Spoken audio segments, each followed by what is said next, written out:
Good morning, world. I'm Itah Sadu, and I'm with ADBCC live and direct, coming to you in the comfort of your home, in your office, or wherever you are at this time. I'm going to welcome you to Bathurst and Bloor, a place that is magical, a place that is interesting, a place we call Blackhurst.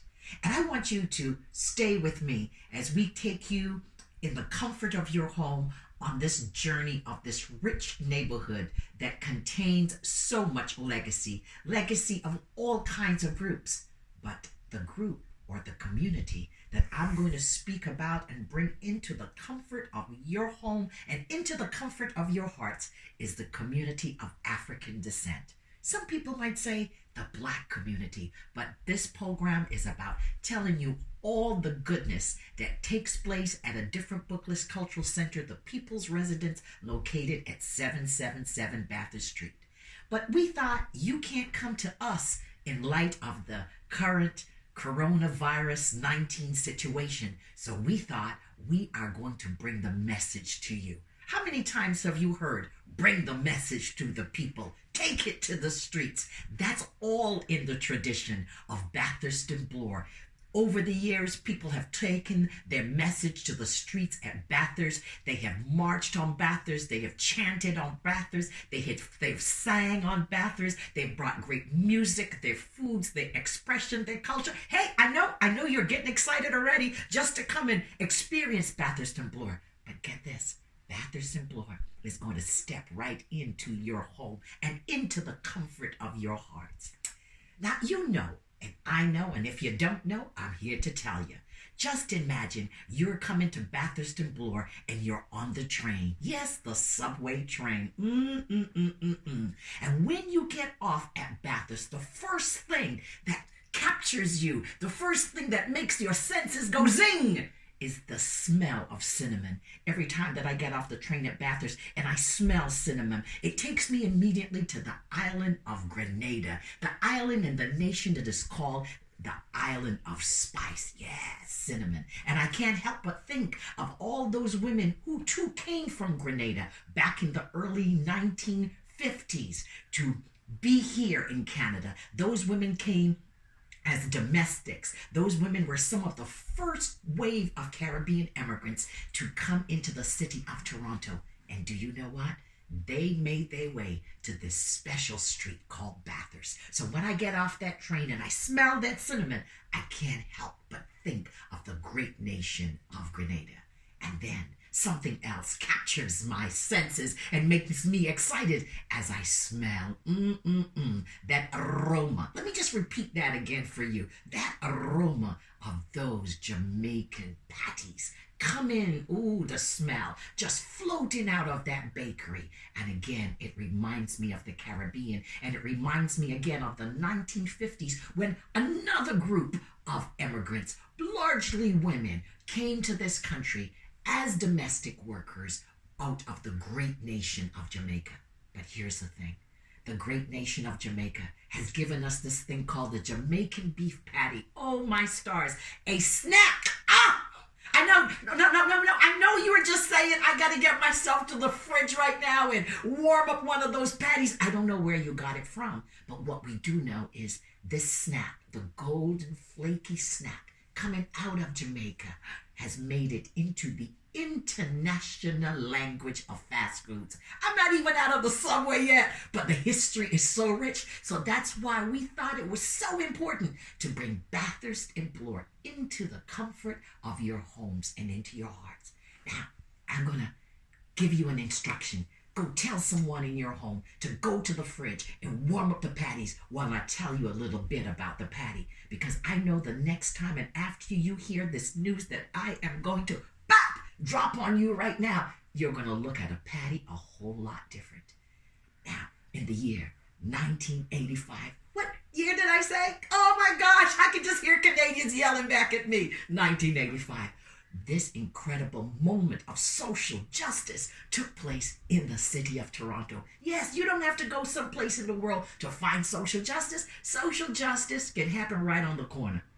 Right in your neighborhood, right next door. So let me tell you, in the month the month of love. This is a month sometimes where Chinese New Year can just drop right in. This is the month, that has 28 days. And then sometimes in the leap year, it has 29. That month is called, I can't hear you, a little louder for me. February, of course, in February.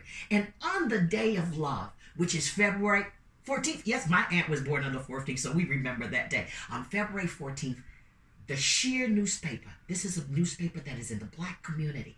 The Sheer newspaper broke this headline, and the headline said, Canada threatens patty sales. Oh, my stars.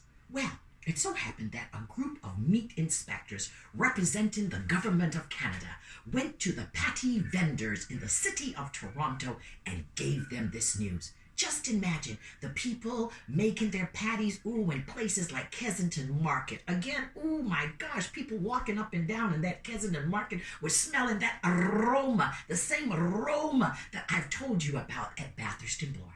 And so these meat inspectors, they walked into the patty vendors' bakeries and they said, "We're here from the government. And as of today, you must cease using the name Jamaican beef patty.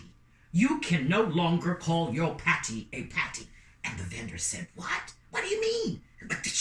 Our patty's just not a patty. It's our heritage and culture. How can we change the name of our food?"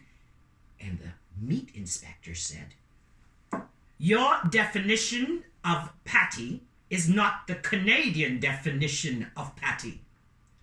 Our definition, and according to the Canadian definition, a patty is meat that is cooked or uncooked.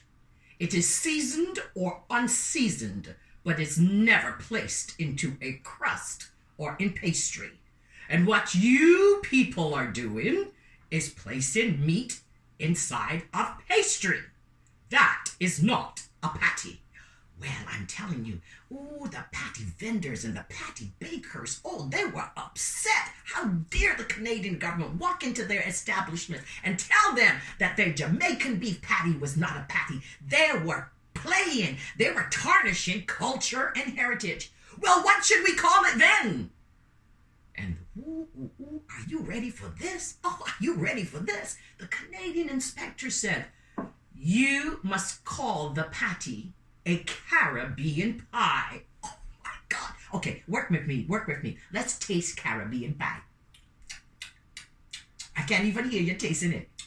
You tasting it? I can't taste it. Let's taste now Jamaican beef patty. Oh Lord. Oh gosh, it tastes so good. Oh gosh. Well, the people were outraged. How dare they suggest that the Jamaican beef patty would be called a Caribbean pie? Never, the vendor said. Well, the meat inspector said, "We will be back, but you must change the name." Well, when the meat inspectors left the vendors and the bakers, well, they got on the phone and they picked up the phone and they called people and they said things like, "Hey, na man, but this meat inspector come into we place and say, 'Hey, we have to change the name of the patty.' Never!" And all of a sudden, headlines screamed across Canada, "Where is the beef in the patty?" I think that was the Toronto Star. Ooh, my star. The government has no right in the nation's bakeries. Oh my gosh. And in Jamaica, there was a headline that screamed out of the Gleaner, "Canada bans the patties." And all across Toronto, people were eating patties and talking about how ridiculous this was that the Canadian government wanted to change the name from patty to pie. Can you imagine that? Changing a people's heritage and culture. Well, listen, at the same time, the premier of the province, back then, he was a man by the name of David Peterson. And David Peterson, he read the news and he heard all this patty stuff back and forth and the patty wars stirring up. So David Peterson wrote a letter to the federal government and said, "Hey, this is crazy. Oh, my stars. You cannot change a people's culture and history. The patty should keep its name." And then David Peterson, he called his driver. He got in his car. The driver drove him down to Kensington Market. David Peter went into a patty shop, bought a patty, and then he went back outside on the pavement and snapped on that golden snack. And people walking by said, "Oh God, look the premier, even the premier eating a patty on we side." You're not going to believe the next thing that I'm going to tell you, because when I heard it, I couldn't believe it myself. At the same time, the then Prime Minister of the nation, a man by the name of Brian Mulroney, he was attending a conference. That conference was taking place in the Caribbean with the heads of the governments of the Caribbean. And that conference was being held. Okay. Look, tell me. Okay. Yes, I can hear you say it. Jamaica, of course it's Jamaica. They ask me that at the border all the time. I get into a taxi and they say to me, hey, where are you from? Are you from Jamaica? Of course, the Prime Minister of Canada was attending a conference in Jamaica. Well, in the morning when the Prime Minister woke up and he heard that voice outside of his door, and the voice said, "Room service." And the Prime Minister opened his door, and that staff brought his breakfast in. And when the staff lifted the lid off the breakfast, the Prime Minister of Canada was served. Let me hear you. Patties! Exactly my point. At lunch, he was served patties. Exactly my point. And check this out. At dinner, when he put his tux on, and he had his bow tie on, and all that kind of good stuff, and his shiny shoes, and he went downstairs and he said, "Bonsoir." Oh my God. Como esta? Oh my God, no, I'm getting all the languages mixed up. But he said some stuff like that because the Caribbean speaks many languages. People served him patties. The next day they served him lunch patties. Oh my God. You get it. The Jamaican people served the Prime Minister of Canada patties. Well, the Prime Minister was so upset that he picked up the phone and he called his staff and he said, "Stop this patty foolishness. Stop this patty war. I cannot eat any more patties. I think I'm going to puff out of my pants." Now, when the big boss calls you, you listen. And of course, his staff, they heard the Prime Minister. Ooh, he was upset. And so they called the people in the health department, those meat inspectors, and they said, "We must have a meeting." And so, on February 19th, a meeting was called. This wasn't an ordinary meeting. This was called the Patty Summit because, this conversation was at the top. Now, the people who attended the meeting, of course, the government attended the meeting, and patty vendors attended the meeting. And then there were some little old ladies who showed up who said things like, "I does make patties, you does make patties too, by patties, this tastes good." And then there were the friends of patties who showed up all wearing yellow. Of course, academics showed up so that they could document the process. And my stars, and the media came so they could report and tell the world all about what took place at the summit. And the meeting started. "You have to change the name." We not changing the name at all. It is our history and our culture. You must change the name. We are not changing the name. It is our history and culture. And for the entire morning, the government and the patty officials, they listened to the Black community with the eardrum. But by the afternoon, things changed. And the government and the meat inspectors, they began to listen to the Black community with the second drum on their body, which is the heart. And as they listened to the heart, the conversation in the atmosphere changed. And at the end of the day, it was agreed upon that the Jamaican beef patty would keep its name, because after all, it wasn't just a snack or a food. It was a people's history and culture. Oh, my stars. You should see the headlines the next day. The patty wins the war. And all over the city of Toronto, people celebrated. On February 23rd, a group of people made their way to Kensington Market. And some people passed and said, "Why are you so happy?" And the people said, "We are celebrating a victory that the Jamaican beef patty gets to keep its name. And someone said, I'll buy some more patties. And that person bought patties for everyone there. And another person said, I'll buy the drinks. And someone brought drinks for everyone there.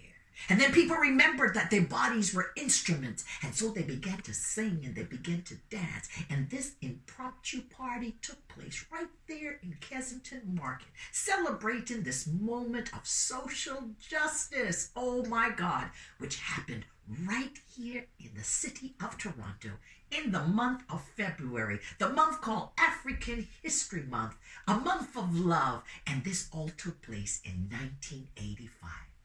And so the next time when you were snacking on that flaky, delicious, juicy patty, and you think, oh my gosh, this golden snack, it has made it into the international language of fast food, you are also going to give that patty just a little kiss, because you remember that the patty got to keep